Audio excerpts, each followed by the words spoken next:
Ford Escape, the official vehicle of fat women. Well, let's just hope it doesn't explode or catch on fire. Anyways, this is a 2013 Ford Escape Titanium. Of course, you can tell that by the HID headlights and the fancy alloy wheels. This one, of course, was another ex-rental, but still gives you a good idea of what the Escape's all about. Four-wheel drive, or rather all-wheel drive. And this is the EcoBoost 2-liter that you'll find in the Fusion. And also that you'll find in the Focus ST. So anyway, we've done a little walk around. This one's ingot silver metallic. And of course, being a titanium, it does have leather interior, charcoal black. Go ahead and start her up. Of course, intelligent key, and this is the big old key fob that Ford uses, and unfortunately the chrome here, if you get one that's like a year old, the chrome is all rubbed off. This was actually the second key, the spare key, so of course it's perfect. Anyway, let's do a little overview of what the Escape's all about on the inside. Now, the Escape has a great feeling of spaciousness in here. It's actually seems a little bit narrower than the old one, but the headroom is great and the overall visibility is also great. Of course, you have 3 position memory seats, this being a titanium. All of the windows are auto down and auto up. You have very nice materials here on the door panel, soft. You have a little bit of hard plastic here, and then you have like a vinyl leather material, and of course a cup holder down here for your bottled water, which we Americans are so fond of. This one, of course, has automatic lights being a high trim level. You have your gauge brightness here, and of course your fog light switch. The dashboard is pretty much just like the Focus, as you can see. It's made of very nice materials. Everything fits together right on this one, at least. Ford's kind of like that slow kid in class that has to do things a lot before they get it right. Because these early build ones would have the same problem as the Focus, where this wouldn't line up, and these would be all off, and there's a couple of gaps up there that weren't even, but they seem to have gotten it right now. This, if you know the Focus and you know the C-Max, you'll see this and say, wow, they really didn't change much. No, they didn't. This is the same steering wheel out of the Focus, the same, pretty much the same gauges out of the Focus. Of course, you have My Ford Touch, shifters out of a Focus, the climate controls out of a Focus, but that's good because that means you can get in any Ford product and say, hey, I know how to use this.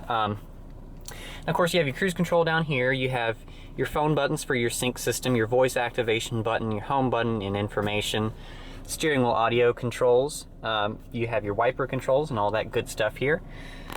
And of course, the gauges, which are just simple Focus gauges. You have your multi-information display with exterior temperature, mileage, and of course your compass. Now, My Ford Touch. Let me just tell you right now, it says 69. Let me just tell you right now, it's not gotten any better. It's still slow, it's still laggy, it's still unresponsive, but what do you expect out of a Microsoft product, really? What I always found kind of weird was the CD slot all the way up here. Like, do we honestly even need a CD slot anymore? Who actually carries around books of CDs? I'm just saying. You have these nice, huge, elongated vents, which kind of complement this whole stack very nicely.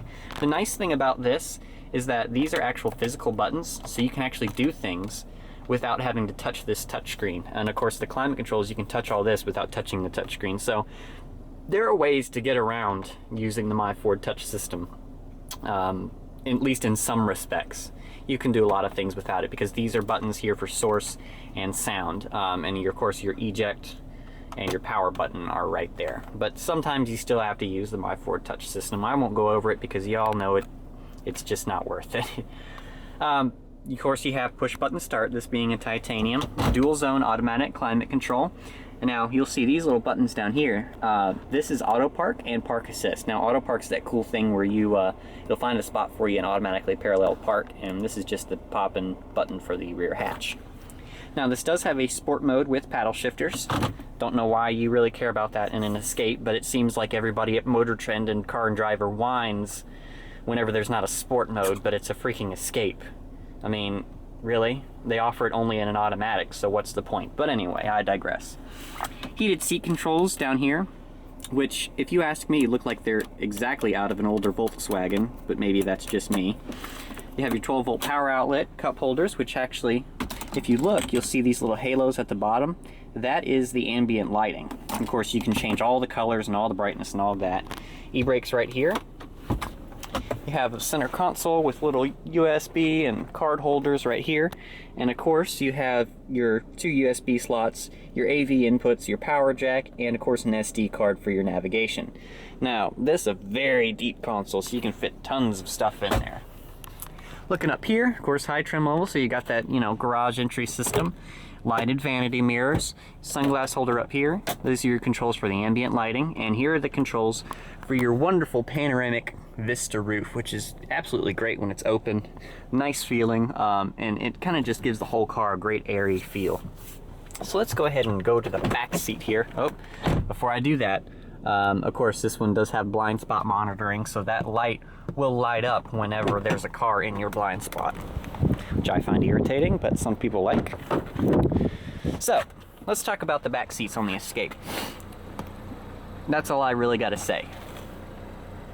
Just like, look at how thin this cushion is. It's not going to be very comfortable, is it? Easy to fold down. All you do is pull up on this handle, and the whole thing just comes tumbling down. No folding up the bottom, nothing. It just does it. So that's one good feature here. And it's actually got the button here on the side. If that seat's too far back, press that button, collapses the headrest. Now, I'm not saying that the seats are bad on the Escape back here. They are fairly firm, and the problem with that seat cushion being so thin is, I mean, if I'm sitting back here, I'm left with a lot of not support here. It would be all right for a short road trip, couple of hours, maybe 3 hours, but I wouldn't want to be back here for a really long period of time. Nice little armrest with cup holders in here. And another cool thing about the Escape is it's got a 110 volt power outlet back here, so you can plug in your laptop or whatever else you would like to plug in back here. Another thing worth mentioning, that same handle that folds down the seats also makes them recline. If you pull up on it, you can do a recline all the way back to that angle. So, just something to note, cool little things that you may not know. Going here to the back, of course, you press once, and this does have a power lift gate on it, so it'll lift it up for you. And you can actually set this height. If you go in here, there's a way to do it. I don't know exactly how to do it, but in the owner's manual, you can set the height, so if your garage isn't that high, this doesn't go hitting the roof of your garage. Cargo cover pulls out over here, standard stuff. Of course, your floor mats, which I'm amazed are in here after it being a rental. There's your subwoofer for your Sony audio system, and up underneath here is your spare tire, and that's your amplifier for the Sony sound system. Your jack is underneath the tire here, and this is your little tire iron, and you've got your funnel for the gas system, or the gas tank that doesn't have a cap on it, so you need to use that if you ever need to put gas in the car.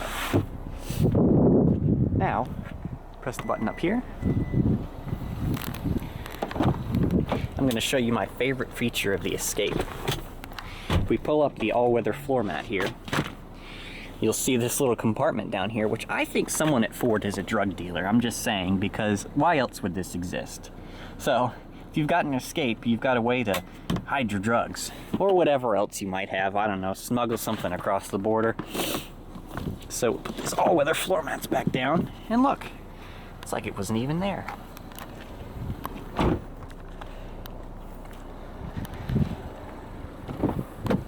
Well, that's about all I've got to say for the Escape. Hope you enjoyed the tour.